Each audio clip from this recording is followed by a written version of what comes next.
चंद्रू द्वीप पर जो कोई भी गया वह वापस नहीं लौटा। 3 दोस्त समुद्र में भटक गए थे और उनमें से एक निपट गया। फिर बाकी बचे 2 दोस्त भटकते हुए चंद्रू द्वीप पर पहुंचे।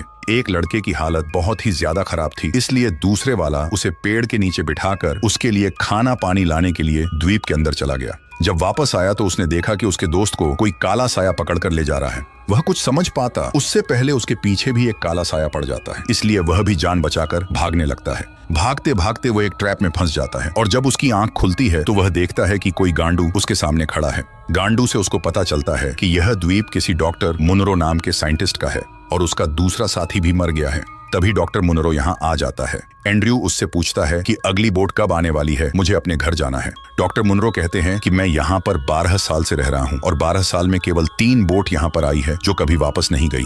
इसका मतलब है कि एंड्रयू यहाँ पर लंबे समय के लिए फंस गया है।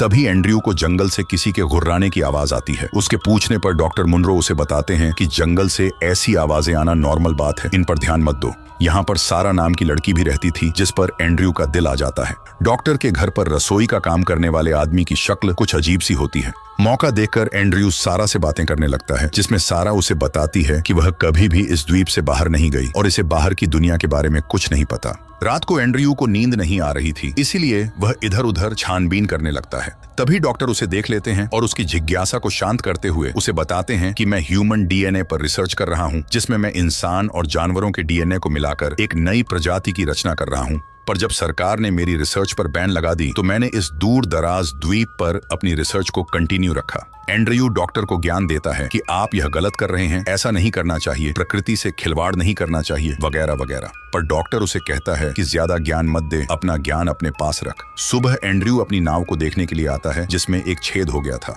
तभी वहां पर सारा अपने पालतू चीते के साथ आती है। वह चीता जंगल में भाग जाता है और दोनों उसके पीछे पीछे जाते हैं। एंड्रयू जंगल के अंदर जाने पर देखता है कि उस डॉक्टर के घर पर काम करने वाला वह लौंडा बहुत अजीब तरह से पानी पी रहा है और वह एंड्रयू की तरफ बहुत क्रीपी तरह से हंसने लगता है। एंड्रयू घर आकर कुछ देर बाद में देखता है कि जिसे उसने जंगल में पानी पीते हुए देखा था उसको डॉक्टर बहुत ही बुरी तरह से जंजीरों में पकड़ कर लाए हैं। यह देखकर एंड्रयू का दिमाग खराब हो जाता है और वह डॉक्टर को फिर से ज्ञान देने लगता है, लेकिन डॉक्टर उसे 2-4 गालियां देकर भगा देता है। डॉक्टर की बातों से एंड्रयू की मिर्ची लगती है, इसलिए वह अपनी बोट के पास जाकर उसे ठीक करने लगता है। जब वह नाव को ठीक कर रहा था तो उसे जंगल में किसी के होने का एहसास होता है। वह वहां पर जाकर देखता है तो वहां पर अजीब से क्रिएचर उसी की तरफ बढ़ रहे थे, इसीलिए वह उन्हें देखकर यहाँ से भाग जाता है। कुछ दूर जाने पर एंड्रयू को डॉक्टर मिल जाते हैं और एंड्रयू उन्हें कहता है कि मैंने बहुत से अजीब क्रिएचरों को देखा है। डॉक्टर इसे कहता है कि तुम्हारा दिमाग खराब हो गया है और उसे अपने साथ ले जाते हैं। यहाँ पर डॉक्टर उसे उस जगह लेकर जाते हैं जहाँ से रोज एंड्रयू को किसी जानवर के गुर्राने की आवाज सुनाई देती थी। यहाँ पर बहुत से जंगली जानवर बंद थे और इन्हीं सबके आगे डॉक्टर की प्रयोगशाला थी। वहां पर चादर के नीचे कोई लेटा हुआ था तो एंड्रयू उसका हाथ देखता है, जिससे उसे पता चलता है कि यह कोई क्रिएचर है। तभी डॉक्टर वहां पर आ जाते हैं और इसे बताते हैं कि यह एक भालू था, मैंने इसके डीएनए को मॉडिफाई किया और इसे इंसान बना दिया। इंसान में बहुत सारी कमियां होती हैं, अगर हमें डीएनए को मॉडिफाई करना आ जाए तो हम उन कमियों को दूर कर सकते हैं। लेकिन एंड्रयू डॉक्टर की बातों से सहमत नहीं था, इसीलिए वह यहाँ से अपने कमरे में आ जाता है। तभी वहां पर सारा आ जाती है और दोनों संभोग करते हैं। इसके बाद एंड्रयू उन जानवरों को देखता है जिनके डीएनए के साथ छेड़खानी करके डॉक्टर ने उनको इंसान में परिवर्तित कर दिया है। उसके बाद डॉक्टर एंड्रयू को उस भालू से मिलवाता है जो अब पूरी तरह इंसान में बदल गया है। तभी वह भालू अपने साथी भालू के पास आता है और उससे अपनी भालू वाली भाषा में बात करने लगता है। इसीलिए डॉक्टर को गुस्सा आ जाता है क्योंकि वह चाहता था कि यह पूरी तरह इंसानों की तरह बात करे और डॉक्टर उसे बहुत मारते हैं और एंड्रयू को कहते हैं कि वह सारा को बुला कर लाए। वह बंदूक लेकर जंगल में सारा को ढूंढने के लिए जाता है। उसे ढूंढते हुए एंड्रयू को एक गुफा मिलती है जिसके अंदर वह चला जाता है और उस पर कुछ म्यूटेंट हमला कर देते हैं। लेकिन इन सभी म्यूटेंट का लीडर साइरस इनको रोकता है और कहता है कि डॉक्टर ने नियम बनाया है कि कोई किसी का खून नहीं बहाएगा।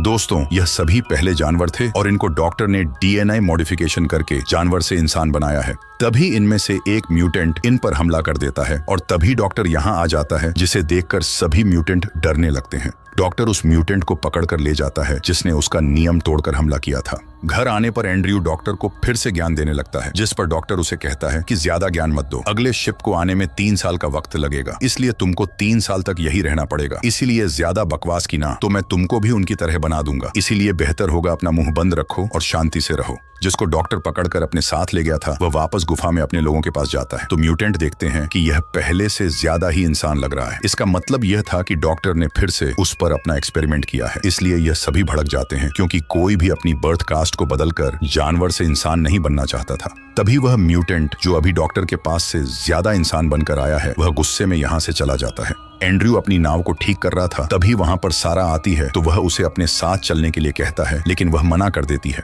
तभी वह म्यूटेंट गुस्से में टाइगर पर हमला कर देता है। दोनों में भयंकर लड़ाई होती है, बहुत मजा आता है और वह म्यूटेंट उस टाइगर को मार देता है। अब खून बहाना उस द्वीप पर डॉक्टर ने पूरा मना कर रखा था, इसलिए डॉक्टर उस गुफा में जाता है और सभी म्यूटेंट से पूछता है कि टाइगर को किसने मारा। तभी वह म्यूटेंट गुफा से निकलकर बाहर भाग जाता है, लेकिन वह बहुत ज्यादा दूर नहीं भाग पाता और पेड़ के नीचे फंस जाता है। डॉक्टर यहाँ नहीं पहुंच पाता, पर एंड्रयू वहां पर आ जाता है और वह म्यूटेंट एंड्रयू से भीख मांगते हुए कहता है, कृपया मुझे मार दो, वरना डॉक्टर मुझ पर एक्सपेरिमेंट करेंगे जो बहुत भयानक होते हैं। उसके बहुत गिड़गिड़ाने पर एंड्रयू उसे तमंचा मारकर निपटा देता है। तभी वे म्यूटेंट भी यहाँ आ जाते हैं और सभी को एंड्रयू पर गुस्सा आ रहा था, वे उसे निपटाना चाहते थे, इसलिए सभी उसे मारने के लिए डॉक्टर के लिविंग प्लेस तक पहुंच जाते हैं, पर डॉक्टर उन्हें डरा धमका कर भगा देता है। लेकिन इस हरकत पर डॉक्टर को भी एंड्रयू पर गुस्सा आ रहा था। एंड्रयू को पता था कि डॉक्टर सनकी है, वह कुछ भी कर सकता है, इसीलिए वह और सारा दोनों मिलकर यहाँ से जाने लगते हैं। लेकिन डॉक्टर को पता चल जाता है, वह एंड्रयू को पकड़कर बेहोशी का इंजेक्शन लगा देता है और अपनी प्रयोगशाला में लाकर उस पर प्रयोग करने लगता है।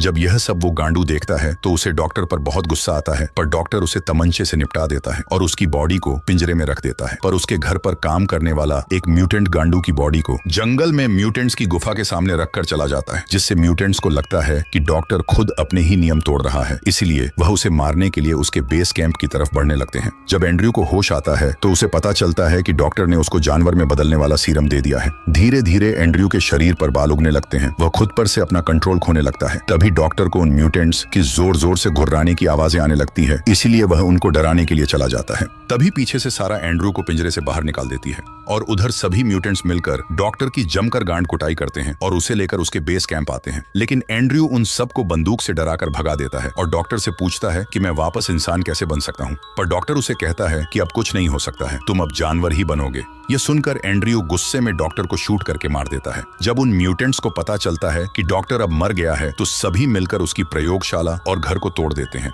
इन सब में वह जंगली जानवर भी आजाद हो जाते हैं जो उन्हीं म्यूटेंट्स पर हमला कर देते हैं। इसी बीच मौका देखकर सारा और एंड्रयू दोनों नाव लेकर इस द्वीप से भागने की कोशिश करते हैं। यहाँ पर एक म्यूटेंट उन पर हमला करता है, लेकिन दोनों उससे बचकर निकल जाते हैं। कुछ आगे जाने पर एंड्रयू पर दवा का असर खत्म होता है और वह वापस इंसान बन जाता है। इनको सामने एक बड़ी शिप दिखाई देती है, यानी अब ये दोनों बच जाएंगे। लेकिन तभी सबसे बड़ा ट्विस्ट सामने आता है। दरअसल सारा एक इंसान नहीं बल्कि एक फीमेल चित्ता थी। उस पर भी दवा का असर खत्म हो रहा था, तो वह भी वापस अपने असली रूप में आने लगती है और यहीं पर फिल्म समाप्त हो जाती है। यहाँ से इस फिल्म की 2 एंडिंग होती है, या तो सारा फीमेल चित्ता बनने के बाद एंड्रयू के साथ साथ शिप पर मौजूद सभी लोगों को खा जाएगी, या वह एंड्रयू के प्रेम की खातिर खुद पर कंट्रोल रखेगी और शहर जाकर एंड्रयू के द्वारा इसका इलाज ढूंढेंगी। अगर फिल्म की बात करें तो फिल्म बहुत ही मस्त है, मजा आ गया देखकर।